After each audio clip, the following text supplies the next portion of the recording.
हर समस्या का निवारण एवं हर चाह को प्राप्त या पूरा करने का बेजोड़ उपाय यानी वास्तुशास्त्र। भारतीय संस्कृति में 72 कलाओं और 64 विद्याओं का वर्णन मिलता है। उन्हीं में से एक कला है वास्तुकला और एक विद्या है वास्तु विद्या।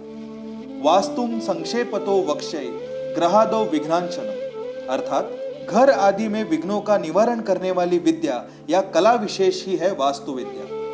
सामान्य अर्थों में वास्तु का अर्थ वो स्थान है जहां जीवित प्राणी रहते हैं, जबकि वेदों में इसे भवन के लिए लागू किया गया है। मूल रूप से वास्तु संस्कृत शब्द वास से बना है, जिसका अर्थ है रहना। वास्तु की उत्पत्ति को वसु या पृथ्वी के रूप में परिभाषित किया गया है, ताकि धरती और उससे ऊपर की सभी रचनाओं को वास्तु कहा जाए।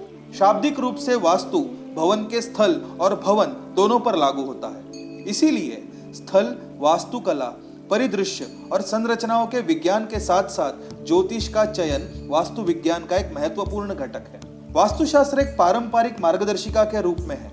वास्तु का उद्देश्य ब्रह्मांड के प्राकृतिक नियमों के साथ सामंजस्य बिठाना है। विज्ञान के अनुसार अस्तित्व में सब कुछ भावुक और गैर भावुक ऊर्जा का एक क्षेत्र है। इस मामले में वास्तु को शुद्ध सूक्ष्म ऊर्जा के रूप में संदर्भित किया जाता है। वास्तव में वास्तु ऊर्जा क्षेत्रों के साथ काम करने का एक विज्ञान है, जो वास्तुकारों को इमारतों को डिजाइन करने के लिए एक तरह से मार्गदर्शन हेतु उपयोग किया जाता है। संस्कृत में एक शब्द है शिल्प। यह उसी क्रिया से बना है जिससे शिला बना है। शिला का अर्थ है पत्थर, इसीलिए शिल्प का अर्थ होना चाहिए पत्थर का काम। जनता को आजीविका के 6 साधन बताए गए हैं: असी, मसी, कृषि, वाणिज्य, विद्या और शिल्प।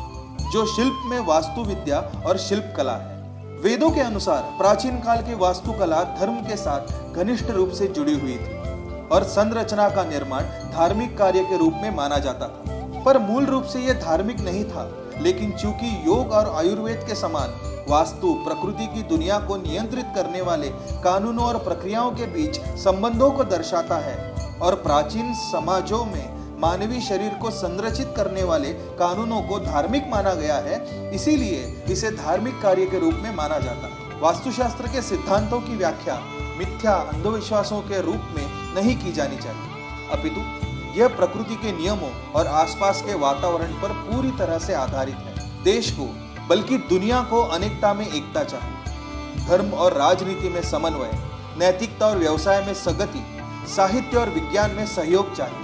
इन सभी चाहिए की पूर्ति होगी सस्ते सुंदर सुदृढ़ मकानों से, स्थापत्य से, वास्तु से।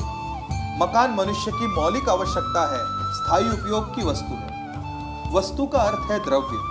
द्रव्य सत है। सत वो है जिसमें उत्पाद और व्यय की निरंतर प्रक्रिया चलती रहती है। ये प्रक्रिया चराचर जगत की प्रकृति है। प्रकृति वो कारण है जिससे वास्तु का निर्माण होता है।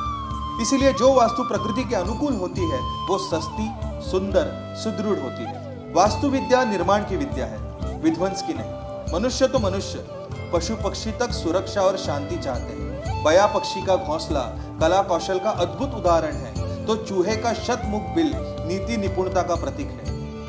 बया की कला और चूहे की नीति न तो प्रकृति के प्रतिकूल और न किसी को कष्ट में डालती है, बल्कि मनुष्य का मनोरंजन करती है और दूसरे प्राणियों को शरण देती है। मंदिर, मकान, कॉलोनी आदि का निर्माण बया और चूहे के सिद्धांत पर हो तो उससे सुख भी मिलेगा और सुविधा भी, जबकि उससे प्रकृति अक्षय रहेगी और किसी को भी कष्ट नहीं पहुंचेगा। इसीलिए वास्तु विद्या के जो नियम और परंपराएं हैं वे सात्विक विचारों और अहिंसक आचार की सूचक है। उनके अनुपालन से मनुष्य प्रगति के शिखर पर पहुंचेगा। आज ये विद्या साइंस ऑफ आर्किटेक्चर के रूप में एक स्वतंत्र विषय बन चुकी है। इस विद्या के अप्रत्याशित चमत्कारों की प्रतीक्षा सहज भाव से की जाने लगी है। यही वास्तु विद्या के महत्व का प्रमाण है। जनसंख्या के दबाव ने निर्माताओं को कम से कम भूमि पर अधिक से अधिक आवाज जुटाने को विवश कर दिया है। गगनचुंबी भवन, अधिकतम कारखाने लगाए जा रहे हैं। इसीलिए पर्यावरण को संतुलित रखने एवं विकास के लिए वास्तु विद्या का योगदान अनुकरणीय है। स्वयं के साथ ही परिजनों का, ग्राम, नगर, राष्ट्र आदि का भी भला हो, इसीलिए घर, मकान आदि भवनों का निर्माण वास्तुशास्त्र के नियमानुसार करना होगा, जिससे सभी परेशानियों का निवारण होकर सुख, शांति, समृद्धि व्याप्त हो।